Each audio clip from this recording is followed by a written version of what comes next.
আজ নতুন একটা ব্লগ নিয়ে আইছি।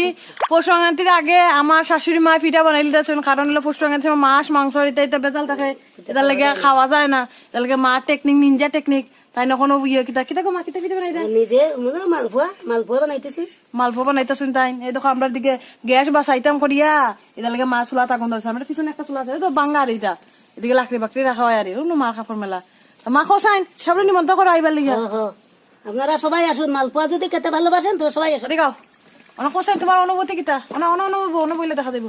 আজকে গাইজ গরম গরম পিঠা খাবো, পিঠা খাইমু খাইমু খাইবো পিঠা পিঠা পিঠা খাই বানাইতাছইন আম্মি বানাইতেছেন, আম্মি মাই আম্মু ও মাও হয়েছে।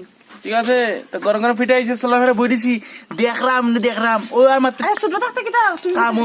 পিঠা বেশি খাইতে না কম খাইতে? আমি সিদ্ধ পিঠা খেতে বেশি বালা পাই। বেশি ভালোবাসে না।